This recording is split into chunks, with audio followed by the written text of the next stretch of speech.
So we're fast approaching the 30th anniversary of the original Sonic the Hedgehog 1. A game that obviously made history with the debut of the blue blur, broke new ground in terms of motion control, yada yada yada. It's also a game known for its pretty unfair difficulty spikes. However, the boss fights were usually pretty reasonable in this one, and I figured, hey, it's not every day you see a boss ranking. So today, we'll be ranking all of the bosses from Sonic the Hedgehog 1, the 16-bit version. I'm not including 8-bit, at least not for now anyway. From worst to best. Okay, can I proceed? Can I carry on? Okay, awesome, let's go.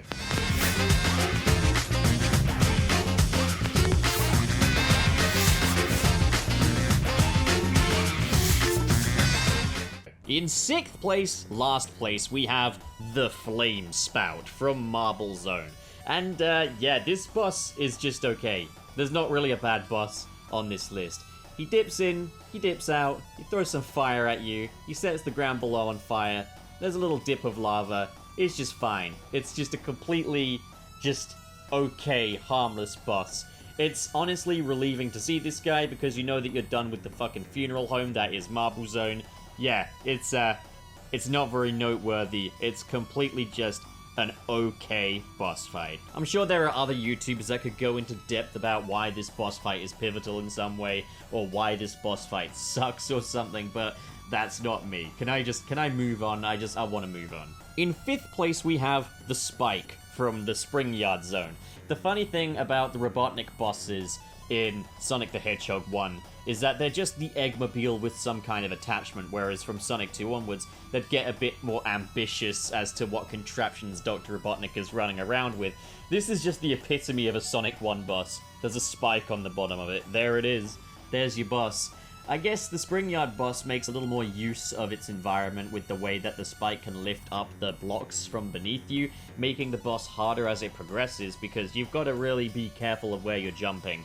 Sonic 1 can be kind of obnoxious when it comes to the bottomless pits, especially when you get to, say, Starlight Zone. I think a great thing to do here would have been to have, like, a bed of spikes beneath these platforms, as opposed to it just being an instant death bottomless pit, but hey, what do I know? All I'm saying is it would be very in theme with the spike boss to have a spike bed at the bottom of the stage. You don't need instant death mechanics this soon into the game. With 3 levels in, relax. Relax, Sega. In 4th place, we have the Dispenser, the Starlight Zone boss. I'm trying to give these fun names, like this is the Dispenser, but like they are just Eggmobiles with some kind of additional feature. So this thing drops spike balls and little bombs and stuff, and once again it makes use of the level's gimmick, in that you've got these little teeter-totters for Sonic to jump on, and you can fling Robotnik's spike balls of death and other such great things back at him.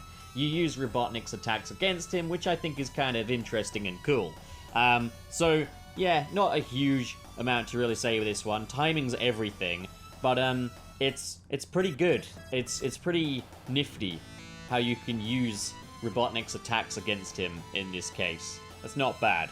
Not bad at all. Wow, we're at number 3 already. Slow down there, slugger. Gosh, you go any faster, you might be sick or something. I don't know. So, in 3rd place, we have literally nothing. The Labyrinth Zone boss. Not that there's no boss here, but Dr. Robotnik doesn't have any special weapon or attack. He's pretty much aware that Labyrinth is a tough puppy of a stage, and he's going to use that against you. So it's a race against the clock. You got to chase him through this stage, and hey, you can kind of beat him up while you're there, but it doesn't really do much. It's just a matter of catching up to him. You don't really defeat Dr. Robotnik this time around.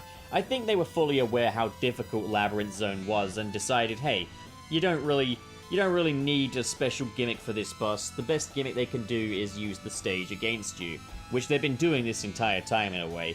Not much really changes, I guess, except for the fact that maybe it's not a great idea to hit Dr. Robotnik, because, like, he can push you back, you know? Makes things a little bit more difficult. I'm not sure. I think if he gets too far away, it's game over as well, but I haven't really experienced that, so I can't say for sure.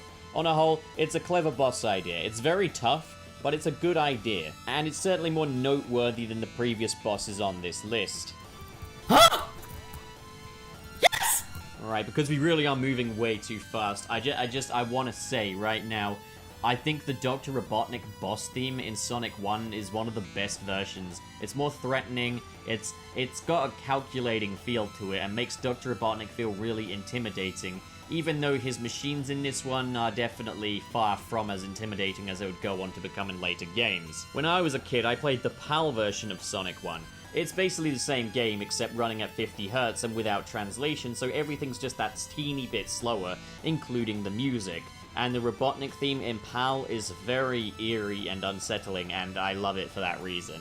Alright, so that opinion over, let's move on to my number 2 pick for best boss in Sonic 1. We're not going to break the 8-minute mark, I'm not even going to try. I like my ad revenue, but I don't like it enough to stretch this out unnecessarily. So, the Green Hill boss, the Wrecking Ball, it's obviously the most iconic Sonic boss of all time, arguably. It's Dr. Robotnik with a big wrecking ball with a grid on it, which seems to be pulsating or something. It's got a slightly translucent look to it. It looks cool. It's one where, you know, you can really influence the way you play this boss and the speed at which you play it by, you know, timing your jumps well. You know, there's lots of different ways to play it, which I really like. And yeah, it's a cool, iconic boss, and is immediately recognizable as the first boss of Sonic 1. And so, in first place, for my favorite boss in Sonic 1 is the Piston boss from the Final Zone or Scrap Brain Zone. I don't know, if you separate Final Zone, that's up to you. Hang on a minute, we got 2 minutes left before we reach the 8-minute mark. Maybe I will be able to get my ad revenue. Stop judging me, I need money to eat and live. So this is easily the most direct confrontation you have with Dr. Robotnik. Like, you're seeing most of Dr. Robotnik up close and actually slamming into him this time rather than his contraptions. I mean, you're slamming into the contraptions, but you can see Dr. Robotnik in there. You know, you're getting a bit more up close and personal with him. Ultimately, there's not a huge amount to distinguish this from the other bosses. Well, tell a lie, it's the only one without an Eggmobile of sorts. This time, Dr. Robotnik is actually a part of the stage itself, and he's trying to crush you. You've got no rings here, every attack is an instant death.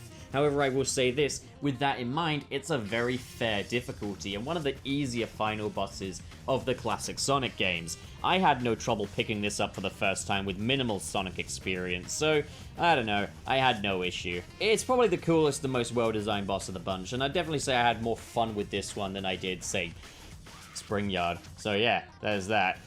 Well, what do you guys think? Comment below and discuss, and as always, if you enjoyed this video and you want to see more like it, hit subscribe, hit the like button, and in the description below is the link to my Twitter, but also a link to my Patreon for if you want to support me further. I just want to give a quick shout out to patrons in the $10 tier, Marcus Ward, Sirius the Skeptic, and Biotin Arts. Thank you guys so much for your continued loyalty. It means the world to me, and I love you guys from the bottom of my heart.